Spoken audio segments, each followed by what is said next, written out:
بسم اللہ الرحمن الرحیم وبہ نستعین اما بعد۔ وقت کافی زیادہ ہو گیا ہے، ہم سب کی دلی خواہش ہے کہ حضرت امیر شریعت دامت برکاتہم العالیہ کا خطاب سنیں اور بخاری شریف کی آخری حدیث کے بعد جو دعا کی جاتی ہے اللہ تعالیٰ اسے مستجاب و مقبول فرماتے ہیں۔ ہم اور آپ سب اسی دعا کے لیے منتظر ہیں، اس لیے ہم لوگ دعا کریں گے انشاءاللہ۔ یہ کتاب اصح الکتب بعد کتاب اللہ صحیح البخاری ہے، یعنی اللہ کی کتاب قرآن مجید کے بعد روئے زمین پر سب سے زیادہ صحیح اور سب سے زیادہ سچی کتاب بخاری شریف۔ ظاہر آج اسی بخاری شریف کی آخری حدیث کی تلاوت کی جائے گی اور اس پر حضرت کا خطاب ہوگا اور پھر دعا ہوگا۔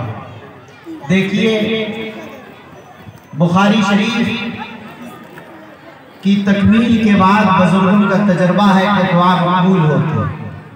ظاہر ہے یہ ایسا ہی نہیں ہے، بلکہ صرف ایک بات میں آپ کو عرض کرنا چاہتا ہوں کہ بخاری شریف میں جتنی احادیث ہیں ہزاروں ہزار، ہر حدیث کو کتاب میں درج کرنے اور لکھنے سے پہلے حضرت امام بخاری رحمۃ اللہ علیہ پہلے وضو کیا، 2 رکعت نماز ادا کی اور اہتمام کے ساتھ دعا کی، اور جب قلب پر یہ القاء ہوا کہ یہ حدیث صحیح ہے، اس کے بعد امام بخاری رحمۃ اللہ علیہ نے اس حدیث کو کتاب میں درج کیا۔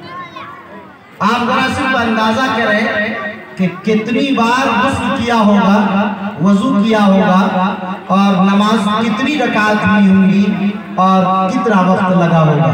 اس اخلاص کے ساتھ یہ عظیم الشان کتاب لکھی گئی ہے، اسی لیے آج بر صغیری میں پوری دنیا میں بخاری شریف کے پڑھ لینے والے کو عالم اور فاضل کے لقب سے آپ جانتے ہیں۔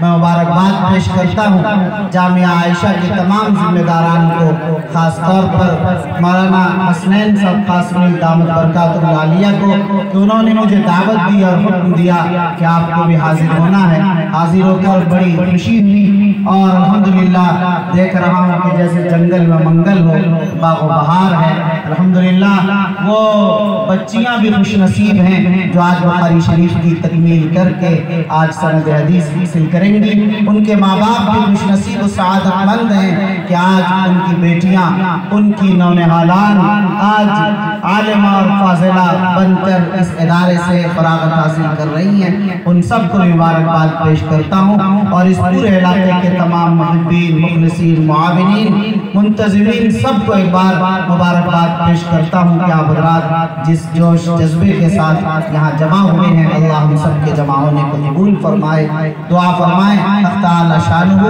اس ادارے کی ترقیات کے غیب سے فیصلے فرمائے اور اللہ تعالی شانہ اس کا غیب سے تکفل فرمائے، اور اللہ تعالی اس ادارے کو پورے علاقے کے لیے مرکز رشد و ہدایت بنائے۔ آمین۔ والسلام علیکم ورحمۃ اللہ وبرکاتہ۔